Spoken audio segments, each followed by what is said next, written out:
శ్రీమత్కారుణికం మహాగుణనిధిం పూర్ణప్రభాభాసురం నిర్ద్వంద్వం నిరపేక్షకామమలం నిస్సంగమాద్యం విభుం నిత్యానందమయం నిరేహమతులం నిర్ముక్తకర్మాదికం శ్రీకృష్ణాఖ్యగురుం భజేహమనిశం శ్రీసిద్ధసంతోషణం.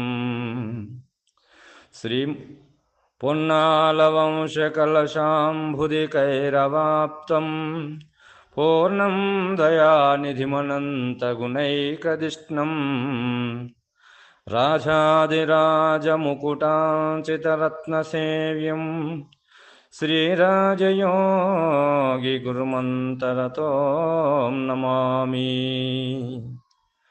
శ్రీరాజయోగి ప్రియశిష్యం అమలానందదీక్షితం పంఢరీనాథ యోగేంద్రం సద్గురో తే నమో నమః.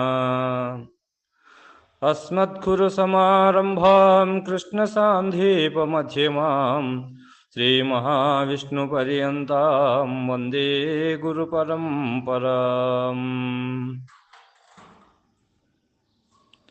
శ్రీ శివరామ దీక్షిత అచల సాంప్రదాయ పరంపరా గురువులందరికీ వందనములు. శ్రీమద్భాగవత శ్రీకృష్ణ సద్గురు పరబ్రహ్మణే నమః. మాతృశ్రీ శారదాంబ సామేత శ్రీ అమలానంద పాటల పండరీనాథ మద్గురువర్యుల పాదపద్మములను హృదయపీఠమున నిలుపుకొని ప్రబోధ సుఢామణి అను శక్తిద్వయ నిరాసకంబైన శుద్ధ నిర్గుణ తత్వ కందార్థ ధరువులలో 138వ కందార్థమును మనము గురుమూర్తి కరుణచే మననము చేసుకుంటున్నాము. ఏమంటున్నాడు ఈ కందార్థములోనంటే, జనులనిది దేవుడెవరికి కనరాడని నామరూప కర్మ జననముల్ గణ అతనికి లేవని ఆ జనవాక్యము బయలుకెప్పుడో సహజమౌ వినారా. అనుమానము చాలించి కనరా కనినామారూపాధికములున్నాయరుకాను వినబోక కనబోక విడచి పెట్టరా పోని సహజమౌ వినరా. అనుమానము చాలించి కనరా అని అంటున్నాడు. అంటే మనకు పై కందార్థములో ఈ యొక్క పరిపూర్ణములిట్టివో గురుముఖమున రెంటిని లెస్స గురు తెరిగి ఎరుకన్ సరిపుచ్చుకున్న మృషి అని పరిశుద్ధపు బోధ ఇది పాటించుకనరా. శివరాముల పద్ధతి ఇదేరా అని అన్నాడు కదా. అనంటే శివరామ దీక్షితుల పద్ధతి ఏమనంటే, సత్యమైనటువంటిది అచల పరిపూర్ణ పరభావ్యము, అసత్యమైనటువంటిది లేని ఎరకయని గురుముఖత తెలుసుకొని మరి ఈ రెంటిని ఈ విధముగా విచారించి ఈ పద్ధతిని పాటించి ఆచరించమని చెప్పి మనకు దీక్షితుల వారు సిద్ధాంతము చేసి ఉన్నాడని మరి పై కందార్థంలో చెప్పినాడు కదా. మరి ఇక్కడ ఏమంటున్నాడు అని అంటే, జనులు అనేది దేవుడు ఎవరికి కనరాడని అనేటువంటి ఈ జనవాక్యము ఏదైతే ఉన్నదో మరి ఇది అందరికీ తెలుసు కదా. అందరూ అంటున్నారు కదా. జనులు ఏమంటున్నారు అని అంటే, దేవుడు ఎవరికి అది కనరాడయా అంటే ఎందుకు కనరాడు మరి అని అంటే, అతనికి నామరూప కర్మ జననములు లేవు అని చెప్తారు కదా. అంటే మనకు మన తల్లిదండ్రులు దేవుడు ఎవరని ఎవరు దేవుడు ఎలా ఉంటాడు అని మనం అడిగితే మనకు ఏం చూపెట్టినారు అంటే, మన తల్లిదండ్రులు చెప్పినారా అంటే దేవుడిని గురించి వాళ్ళు సూచినారా అంటే చూడలేదు. దేన్ని చూసినారు మరి వాళ్ళంటే, ఈ దేవుడు అనేటువంటి వారిని ఎవరిని చూపెట్టినారు ఇక్కడ? తల్లిదండ్రులు కానీ ఆ తల్లిదండ్రులకు వాళ్ళ తాత తల్లిదండ్రులు కానీ వాళ్ళ తల్లిదండ్రులకు ఇట్లా మరి పూర్వం నుంచి వచ్చినటువంటి ఏ వంశపర ఏమైతే ఉన్నదో, వంశ పరంపర అయితే ఏదైతే ఉన్నదో మరి వాళ్ళందరూ కూడా మరి ఆ దేవుడు అంటే ఎవరని అన్నారు అని అంటే, ఆ దేవుడు అనేటువంటి ఆరాధింపబడేటువంటి వాళ్ళు దేవాలయంలో ఉన్నటువంటి వాళ్ళు ఈ వీళ్ళే దేవతలు దేవుళ్ళు అని చెప్పినారు కదా మనకు. అంటే ఎవరు వాళ్ళు ఇక్కడ అంటే ఒక్కొక్కరి ప్రాంతంలో ఒక్కొక్కరు దేవుని ఆ యొక్క విగ్రహ రూపంలో ఆరాధింపబడుతున్నారు కదా. అంటే ఈ ప్రపంచంలో మరి నానా రకమైనటువంటి క్షేత్రాలు ఉన్నాయి, నానా రకమైనటువంటి దేవుళ్ళు ఉన్నారు, నానా రకమైనటువంటి వారిని ఎవరెవరి అభిప్రాయము, ఎవరెవరి భావన, ఎవరెవరి ఆ భావములో వారిని ఆరాధిస్తున్నారో వారినే వాళ్ళు దేవుడు అని చెప్పినారు. కానీ మరి నిజంగా మీరు ఆ దేవుణ్ణి చూసినారా అంటే చూడలేదు అని చెప్తారు. అంటే ఇక్కడ మనకు ఎవరిని చూపెట్టినారు ఇక్కడ అంటే ఇక్కడ తెలంగాణ ప్రాంతంలో మరి ఎక్కువ ఏముంటాయి ఇక్కడ అంటే తెలంగాణ ప్రాంతంలో దేవుడు అంటే ఎవరు చూపెట్టినారు మనకు అని అంటే ఈ జనులంతా పోయేది కూడా అక్కడికే కదా. ఈ జన ప్రపంచం అంతా కూడా పోయేది ఆ దేవుళ్ళ దగ్గరికే కదా. ఇక్కడ అంటే ఇక్కడ ఈ ఒక తెలంగాణ ప్రాంతంలో వేములవాడ ఉంది, కొండగట్టు ఉంది, ధర్మాపురి ఉంది, ఇక్కడ మేడారం అనేటువంటివి ఉంది. అంటే ఇక ప్రత్యేకమైనటువంటి పుణ్యక్షేత్రాలు కాబట్టి ఇక్కడ మరి అక్కడనే దేవుడు ఉన్నాడు అనేటువంటి ఒక భావంతో ఎన్నో కోట్ల జనం వచ్చిపోతున్నారు కదా. మరి అన్నప్పుడు అక్కడ ఈ వేములవాడ రాజన్న అని అన్నప్పుడు ఆడ ఉన్నది ఏంటి అంటే లింగము. ఆ లింగం అనేటువంటిది రాజరాజేశ్వర స్వామి అని వాళ్ళు మనకు చెప్తారు. మన తల్లిదండ్రులు కూడా పోయినాము, మనం కూడా పోయినాము. అక్కడ మనం మరి మన తల్లిదండ్రులు తీసుకుపోతే మనం కూడా పోయినాం కదా. గురువు గారి దగ్గర చేరక పూర్వము మనం కూడా మొక్కినాము కదా. మరి అంటే తల్లిదండ్రులు ఏ దేవుడిని అయితే ఇది దేవుడు అని చూపెట్టినారో వాళ్ళనే మనము నమ్మినాము కదా.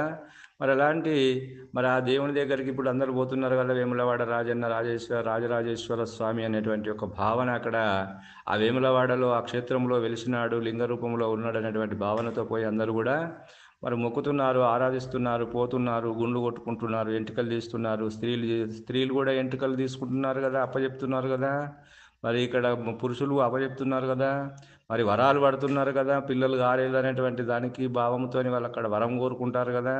మరి చల్లటి నీళ్ళలో ఆ కోనేరులో తానం చేసి లేడీస్ ఆడవాళ్ళు సంతానం లేనటువంటి వాళ్ళు ఆ యొక్క పొర్లు దండాలు పెడతారు కదా. పొర్లు దండాల్లో పండుకొని బోర్ల ఒక్కల బండి నమస్కారం చేసి నాకు వరం ఇవ్వు స్వామి, నాకు సంతానం కావాలని వరం పడతారు కదా. మరి అలాంటి వారందరూ కూడా మరి అక్కడ ఎవరు దేవుడు అంటే రాజరాజేశ్వర స్వామి దేవుడు అని చెప్పి పోతారు కదా. మరి ఇంకా మరి శివశక్తులు అనేటువంటి వాళ్ళు దేవుళ్ళు ఆ శివశక్తులు అనేటువంటి వారిలో ఈ రాజరాజేశ్వర స్వామి పూనుతాడట. అంటే ఆ రాజరాజేశ్వర స్వామి పూనితే వాళ్ళు ఏం చేస్తారు అంటే అతన్ని దేవుణ్ణి పెళ్లి చేసుకుంటారట వీళ్ళు. అంటే దేవుణ్ణి పెళ్లి ఇక్కడ భర్త ఉంటాడు, కుటుంబం ఉంటుంది, అన్నీ ఉంటుంది. కానీ మళ్ళీ ధారణ అనేటువంటిది ఏదైతే ఉన్నదో వాళ్ళు చెప్తారు. ఎందుకంటే విచిత్రమైనటువంటి శాస్త్రాలన్నీ ఏది చేయిస్తుంది ఇక్కడ అంటే ఈ ఎరుకనే చేయిస్తుంది. కాబట్టి అక్కడ ఈతడు ఈమెని ఈ స్త్రీలైనటువంటి వాళ్ళు ఎవరైతే ఉన్నారో వాళ్ళు ఈ యొక్క రాజరాజేశ్వర స్వామి ఈమెకు పూనితే మరి అతన్ని వివాహం చేసుకోవాలని చెప్పి వాళ్ళు చెప్తే ధారణ చేసుకుంటారు. అంటే ఆ అందరూ ఇక్కడ మంగళసూత్రం ఏమో భర్త కడితే మరి అక్కడ రాజరాజేశ్వర స్వామి కట్టింది ఏంది అని అంటే ఇక్కడ శివుడు అనేటువంటి వాడు కట్టింది ఏంది అంటే ఈమెకు ఉద్రాక్ష. ఆ ఉద్రాక్షని తీసి ఆమె మెడల వేస్తారు. అంటే ఇది దేవుడు కట్టినటువంటిది పుస్తే. కాబట్టి ఆమెకు మొగుడు తెచ్చినా కూడా బొట్టు ఉంటుంది, అన్నీ ఉంటుంది, మన సుమంగలిగా ఉంటుంది. అంటే దేవుణ్ణి మన సామాన్య మానవులైనటువంటి వాళ్ళు ఆ దేవుణ్ణి పెళ్లి చేసుకుంటారా అంటే ఆ దేవుడు మరి ఎలా ఉన్నాడు? ఆ లింగ రూపంలో ఉన్నటువంటి దేవుడు ఈమెకు ఎట్లా పుస్తకట్టే మరి ఎట్లా ఆరాధిస్తుంది, ఇక్కడ భర్త ఎట్లా అవుతాడు మరి అనేటువంటి భావన.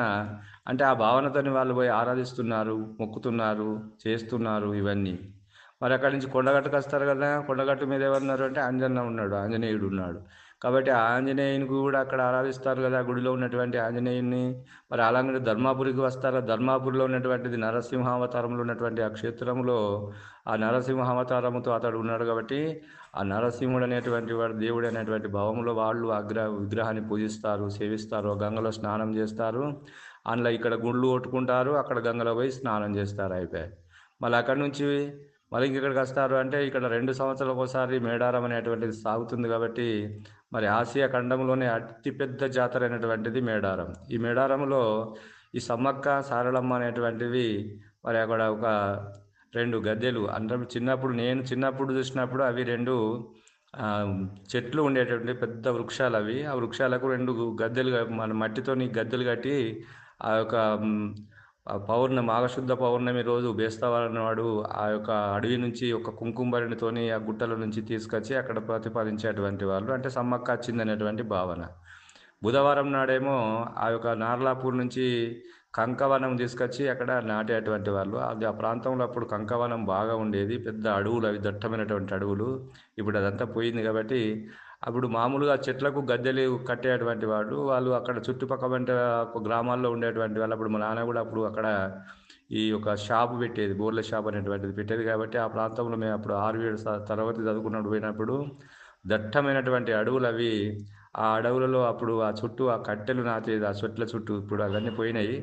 తర్వాత వాటికి బందోబస్తుగా చేసి చుట్టూ పడారు గోడలు అవి పెట్టి దాన్ని చేసినారు. అంటే ఈ భావన అనేటువంటిది మరి ఇక్కడ దేవుళ్ళు అని చూపెట్టినటువంటి వాళ్ళు ఎవరు ఇక్కడ అంటే, ఇక్కడ పలానా సమ్మక్క సారలమ్మ, తర్వాత రాజరాజేశ్వర స్వామి, కొండగట్టు అంజన్న, మరి ఇక్కడ నరసింహస్వామి.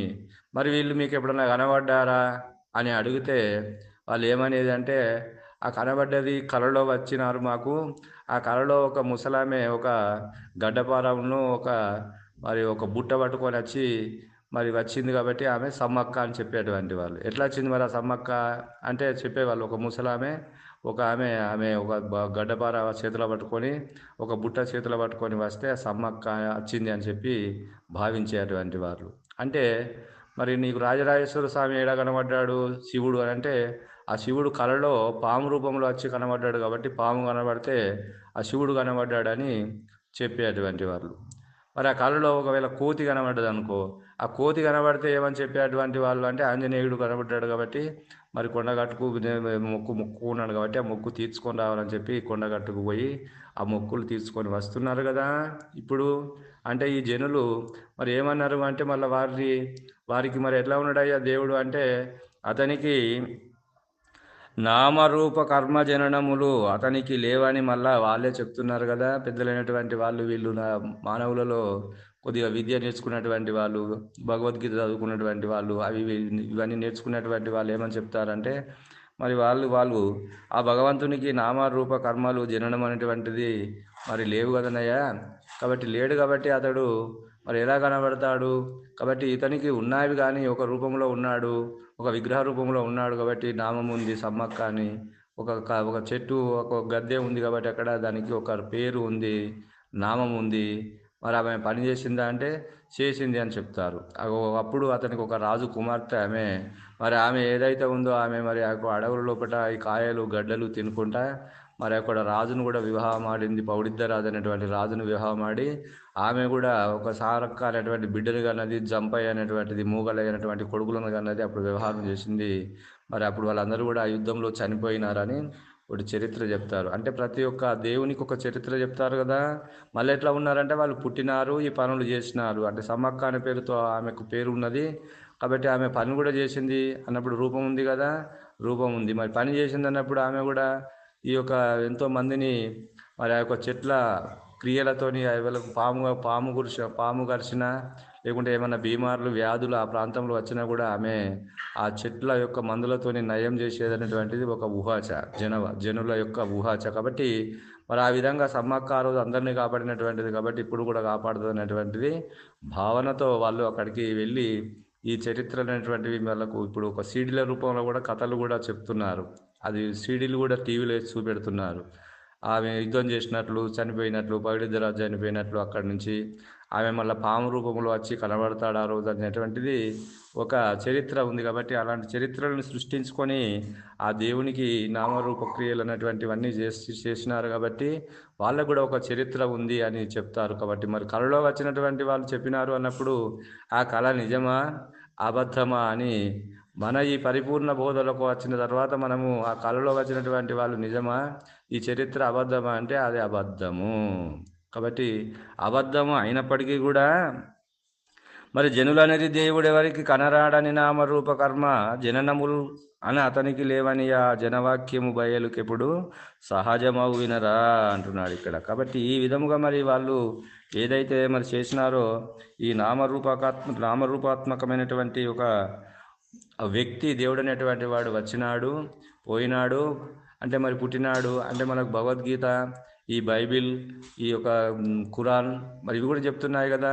మరి మీరేమన్నా చూసినారా అంటే వాళ్ళు కూడా అదే చెప్తారు. ఆ గ్రంథంలో, ఆ బైబిల్ గ్రంథంలో యేసు అనేటువంటి వాడు వచ్చిండు కాబట్టి అతనికి ఒక చరిత్ర ఉంది కాబట్టి ఆ చరిత్రలో ఇట్లా జరిగింది కాబట్టి అతడు మేము దేవునిగా ఆరాధిస్తామని చెప్తారు. ఖురాన్ అతడు కూడా జన్నత్ అనేటువంటి మోక్షాన్ని పొందితే మరి ఇక్కడ మేము ఖురాన్ అనేటువంటి గ్రంథం ఉంది కాబట్టి ఆ గ్రంథంలో ఆ చరిత్ర చెప్తుంది కాబట్టి అతని యొక్క చరిత్ర నామరూపకాత్మక అతని యొక్క జీవన విధానాన్ని చెప్తుంది కాబట్టి మరి అతడు ఈ విధముగా వచ్చినాడు, మమ్మల్ని పరిపాలించినాడు కాబట్టి మేము అతడే దేవుడు అని నమ్ముతామని వాళ్ళు కూడా చెప్తారు కదా. మరి ఇక్కడ భగవద్గీత, పురాణము, వేదము ఇవన్నీ చెప్తున్నాయి కదా. ఈ పురాణాలు, ఇతిహాసాలు, ఈ వేదములు, ఈ యొక్క భగవద్గీతలో చెప్తే కృష్ణుడు ఈ విధముగా పుట్టినాడు అని భారతం చెప్తుంది కదా. మరి రామాయణంలో రాముడు ఈ విధంగా పుట్టినాడు అన్నప్పుడు మరి ఆ రామునికి నామం ఉంది కదా, పేరు ఉంది కదా, రూపం ఉంది కదా, మరి క్రియ ఉంది కదా, పనులు చేసినాడు కదా, మరి ధనస్సును విరిచినాడు కదా, విశ్వామిత్రునితో పోయినాడు కదా, మరి ఆ శుభావులు అనేటువంటి రాక్షసులను సంహరించినాడు కదా, ధనుసును విరిచి వివాహం చేసుకున్నాడు కదా, మళ్ళీ వచ్చి మరి ఆ యొక్క కైక ఒక బయటికి పోమంటే మరి వచ్చి మళ్ళీ 14 సంవత్సరాలు మరి వనవాసం పోయినాడు కదా. ఇది చరిత్ర అంతా ఇట్లా మరి క్రియలు చేసి మళ్ళీ పోయినాడు కదా, మళ్ళీ చనిపోయినాడు కదా, పుట్టినాడు చనిపోయినాడు. మరి ఈ విధంగా కృష్ణుడు కూడా పుట్టినాడు కదా, పుట్టి మరి అతడు కూడా ఎన్నో ఘనకార్యములు గొప్పైనటువంటి కార్యాలు చేసినాడు కదా, మరి గురువుని ఏరినాడు కదా, మరి శ్రీరామచంద్రుడు కూడా గురువుని చేరినాడు కదా వశిష్ఠుణ్ణి. మరి ఆ విధంగానే ఇక్కడ ఆంజనేయునికి చెప్పినాడు కదా. మరి ఆ విధంగానే ఇక్కడ కృష్ణుడు వచ్చినాడు, మరి సాందీపుల వారిని చేరినాడు, ఈ యొక్క వ్యవహారం అంతా చేసినాడు, మళ్ళీ పోయినాడు. అంటే వాళ్ళు సామాన్యుల కన్నా మనకన్నా వాళ్ళు గొప్పైనటువంటి ఘనకార్యములు పనులు చేసినారు కాబట్టి వాళ్ళని గొప్పవారు అని చెప్పి మనం ఇక్కడ ఆరాధిస్తున్నాము. కాబట్టి మరి ఈ విధముగా వచ్చినారు పోయినారు అని అన్నప్పుడు ఈ యొక్క నామరూప కర్మలు అనేటువంటివి మరి మనం వచ్చినామంటే మనం కూడా పుట్టినాము కదా తల్లిదండ్రులకు. అంటే శరీరము కలిగినటువంటి వారికే శరీరాలు ఉత్పత్తి అవుతున్నావు కానీ శరీరము లేనటువంటి దానికి శరీరం పుడుతుందా అంటే పుట్టదు. కాబట్టి మన శరీరం మనం కూడా మరి పుట్టినాము కదా అంటే తల్లిదండ్రులు వాళ్ళు శరీరధారులు కాబట్టి శరీరధారులైనటువంటి వారికి మన శరీరం ఉత్పన్నమైంది కాబట్టి మరి వారి తల్లిదండ్రులకు వాళ్ళు పుట్టినట్లు మరి పుట్టిందంతా కూడా ఇక్కడ గిట్టుతుంది కదా, నశించేవారే కదా. పుట్టినటువంటి వాడు వానికి మరణం తప్పదు కదా. ఈ జనన మరణములు అనేటువంటివి వారికి కూడా ఉన్నాయి, మరి అందరికీ కూడా ఉన్నాయి కదా.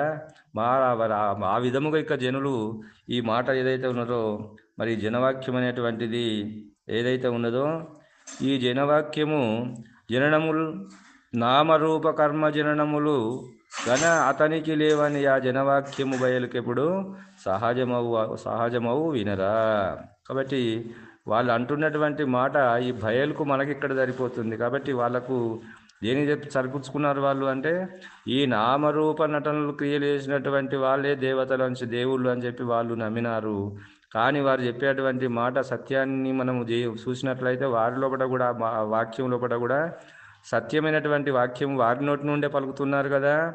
ఈ నామరూప కర్మ జననములు లేవు అన్నప్పుడు ఈ నామరూప కర్మ జననములు దేనికి లేవు మరి అన్నప్పుడు ఆ బయలుకు లేవు. కాబట్టి ఆ మాట సత్యమే కదనయ్యా, సహజమే కదా అని ఇక్కడ మనకు భాగవత కృష్ణ ప్రభువుల వారు తెలియజేస్తున్నాడు.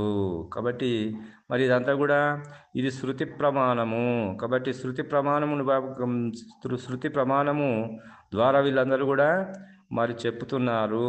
కాబట్టి శృతువులు ఏవైతే ఉన్నాయో వేదంలో ఉన్నటువంటివి భగవద్గీతను చదివి భగవద్గీతలో ఉన్నటువంటి కృష్ణుడు మరి ఈ విధముగా ఉన్నాడు అనేటువంటి మాట మరి వాళ్ళు అంటున్నది కూడా సత్యమే కదా.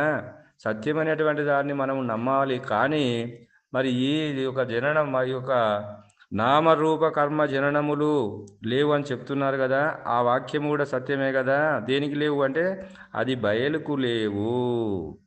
కాబట్టి ఆ బయలు ఏమన్నా పుడుతుందా అంటే పుట్టదు, అదేమైనా గిడుతుందా అంటే గిట్టదు. కాబట్టి ఆ నామరూపములైనటువంటివి పనులు ఏమైనా క్రియలు చేస్తుందా అంటే దానికి శరీరమే లేదు. కాబట్టి శరీరము లేదు కాబట్టి అది ఆ శరీర రూపమైనటువంటి పనులు ఏం చేస్తుందంటే చేయదు. కాబట్టి ఇక్కడ మరి మరి ఎందువలన ఈ యొక్క ఆ ప్రశ్న అనేటువంటిది వచ్చింది కదా. ఇక్కడ ఎందుకు లేవు అంటే దానికి శరీరం లేదు కాబట్టి శరీరం ఉంటే అది కర్మ చేస్తుంది. ఆ శరీరం ఉంటే దానికి నామం ఉంటుంది, శరీరం ఉంటే దానికి పేరు ఉంటుంది. కాబట్టి ఆ శరీరం అనేటువంటిది దానికి లేనే లేదు. పరిపూర్ణ పరభయలు అనేటువంటిది ఈ జనవాక్యము నిజమే కదనయ్యా. మరి ఈ విధముగా నీవు అట్లా తెలుసుకో అని మనకి ఇక్కడ కృష్ణ ప్రభువుల వారు తెలియజేస్తున్నాడు. అనుమానము చాలించి కనరా, కానీ నామారూపాధికములున్న ఎరుకను వినబోక కనబోక విడిచిపెట్టరపోని సహజమవు వినరా, అనుమానము చాలించి కనరా అంటున్నాడు ఇక్కడ. కాబట్టి ఇది అనుమానం కదా, ఇది నిజమే కదా, ఈ మాట వాళ్ళు అన్నమాట కూడా నిజమే కదా, జనవాక్యం ఇది నిజమే కదా. ఈ యొక్క నామరూపాత్మకమైనటువంటి జననము లేనటువంటిది దేవుడు అని చెప్పినారు కదా. మరి మనం కూడా చెప్పుకుంటున్నాం కదా, ఇక్కడ బట్టబయలు అనేటువంటిది దానికి నామరూప కర్మ నటనలు జననం అనేటువంటిది లేదు. కాబట్టి మరి ఒక నామరూపములు కానీ నామరూపాధికములున్న ఇదంతా కూడా నామము రూపము కర్మ దేనికి ఉంది అంటే ఎరుకకు ఉన్నది. కాబట్టి ఈ ఎరుకను వినబోకుము, ఈ ఎరుకను చెవులతో వినబోకుము, కనబోకుము అంటే ఒక కళ్ళతో ఆ ఎరుకను చూడకు, విడిచిపెట్టరా పోని అంటున్నాడు. కాబట్టి విడిచిపెట్టరా పోని అని అంటే ఇక్కడ దుష్టం ధూరేణ వర్జత్ అంటే దుష్టునితో మనం సావాసం చేస్తామా అంటే చేయము. కాబట్టి ఆ దుష్టుడెవడు ఇక్కడ అంటే ఎరుక. కాబట్టి నీవు దుష్టులతో సాహసం చేస్తే ఎంత మేలు ఉంటుందో, మరి దుష్టుడు అనేటువంటి ఎరుకతో సావాసం చేస్తే కూడా మరి ఆ విధంగానే నీకు మేలు ఉంటుంది. కాబట్టి అలాంటి మేలు దుష్టం ధూరేణ వర్జత్, దుష్టుని దూరం ఉంచుతాము కదా. మరి ఆ విధంగానే ఇక్కడ ఎరుకను కూడా నీవు దాంతో సాహసం చేయకు, దాని మీద ధ్యాస ఉంచుకోకు అని చెప్తున్నాడు. మరి మనకు దీక్షితుల వారు కూడా ఎవరి తగ్గట్టు వారికి ప్రబోధ చేసినాడు కదా. మరి మనకు దీక్షితుల వారు దీక్షితీయంలో అంటే దీక్షితుల వారి దగ్గరికి ఒక బ్రాహ్మణుడు వచ్చినప్పుడు ఆ బ్రాహ్మణునికి పరిపూర్ణ బోధ చెప్పుమని ఒక బ్రాహ్మణుడు వచ్చినప్పుడు అతడికి బోధ చెప్తూ మరి ఆ బ్రాహ్మణుని అన్నాడట, నీకు చండాలుడు అంటే ఇష్టమా అంటే చండాలుడు అంటే చీ చీ చీ, చండాలుని పేరు చెప్పగానే మేము నీళ్ళు మీద చల్లుకుంటాము, స్నానం చేస్తామని అన్నాడట ఆ బ్రాహ్మణుడు. అంటే దీక్షితుల వారు ఈ ఎరుక అనేది అంత చండాలమైనటువంటిది అని అన్నప్పుడు అలాగనా స్వామి అని చెప్పి చండాలుని చూస్తే మేము ఎట్లయితే నీళ్లు చల్లుకుంటామో స్నానం చేస్తామో ఈ ఎరుకని కూడా దాని దగ్గర రానియము, నీళ్లు చల్లుకుంటాము దాని దగ్గర రానియము స్వామి అని చెప్పి ఆ బ్రాహ్మణుడు అన్నాడట. అంత దుష్టుడైనటువంటిదా చండాలమైనటువంటిదా ఎరుక, అలాంటి చండాలం సాహసం చేయం స్వామి అని చెప్పి ఆ బ్రాహ్మణుడు ఒప్పుకున్నాడట. అంటే ఒక తురుకవాడు వచ్చినాడట. తురుకవాడు వచ్చినప్పుడు ఆ తురుకవానికి బోధ చేస్తూ దీక్షితుల వారు ఆ తురుకవానికి కూడా అంటే ముస్లిం అనేటువంటి వానికి కూడా చెప్పినాడట. ఏమని అంటే సువ్వర్ అంటే నీకు ఇష్టమా అంటే సువ్వర్ అనగానే చిచి అది చండాలం గచ్చగచ్చ అది గలీజ్ జానువర్ అన్నాడట. ఓహో, ఆ విధంగానైనా పంది అంటే నీకు గలీజ్ జానువర్ కదా, అది చండాలం కదా. మరి ఆ విధంగానే ఇక్కడ ఎరుక అంటే మూలం లేని గుర్తెరిగే శరీరం అనేటువంటిది అది ఎరుక గలీజ్ జానువరా అని చెప్పి దీక్షితుల వారు చెప్తే అతడు ఓహో ఇది గలీజ్ జానువరా ఇది చండాలమైనటువంటిది కాబట్టి దాని సావాసం చేయమని చెప్పి మరి ముస్లిం అయినటువంటి తుర్కవాడు కూడా బోధ చేసినాడు. కాబట్టి ముస్లింలు కూడా ఇప్పుడు మన బోధలు లేరా అంటే ఉన్నారు. కాబట్టి ఈ విధముగా ఈ పరిపూర్ణ బోధ అనేటువంటిది కుల మత భేద వర్ణ ఇవి లేనటువంటి అందరూ కూడా పరిపూర్ణ బోధకు అందరూ ఉంటారు. కాబట్టి ఇలా ఎవరికి వస్తే వారికి ఏ విధానంలో ఈ యొక్క గురుమూర్తి శివరామ దీక్షితులు ఎవరికి ఏ విధంగా చెప్పాలనో దాని మీద అసహాయం ఎలా కలిగించాలనో అలా అసహాయం చేసి విడిపించినారు. కాబట్టి ఇక్కడ మనకేమని చెప్తున్నాడు భాగవత కృష్ణ ప్రభువు అంటే ఈ ఎరుక అనేటువంటిదే మరొక శత్రువు. కాబట్టి ఆ శత్రువునితో నువ్వు సాహసం చేస్తావా అంటే చేయవు. కాబట్టి ఆ శత్రువుతో సావాసం చేయవు కదా. కాబట్టి ఆ శత్రువు అంటేనే నువ్వు అసహించుకుంటావు కదా.